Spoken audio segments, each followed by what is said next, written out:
Sa ibang balita, isang workshop ang idinaos sa ikalawang araw ng 22nd APEC Automotive Dialogue Meeting.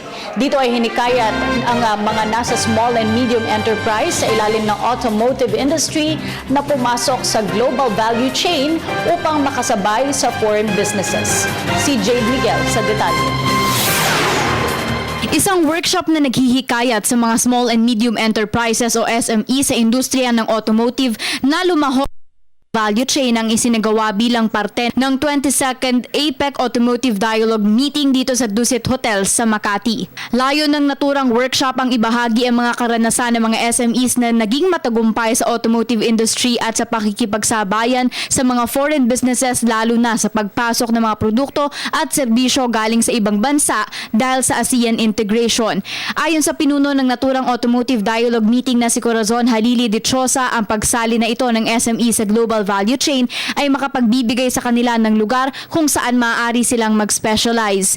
Sa upstream industry ng automotive, mayroong tool and die machining, textiles, automotive interiors at rubber tires. Sa downstream industry naman, maaari silang mag-specialize sa parts replacement, maintenance, repairs at overhaul services. Ayon pa kay Dichosa, mahalaga na makapasok sila sa supply chain dahil ito magdudulot ng inclusive growth sa APEC economies at makatutulong din ito sa pagpapakilala ng inobasyon sa industriya. Additionally, small auto parts suppliers are facing constraints on access to capital, severely affecting their adaptability and forcing them to go out of business, based on the paper of OECD in 2009.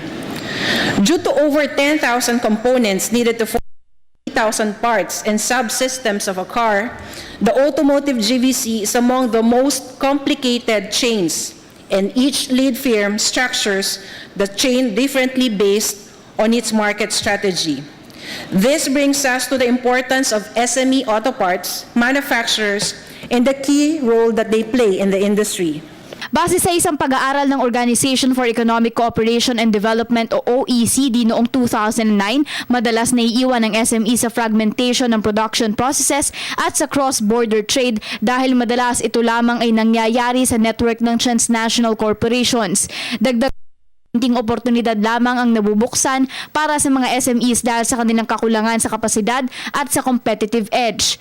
Sa pamamagitan ng pagsasagawa ng workshop, layon nito na mapalakas ang kakayahan ng SMEs na makipagsabayan sa pangangailangan at pamantayan ng pandaigdigang merkado. Para sa Telebisyon ng Bayan, Jade Miguel.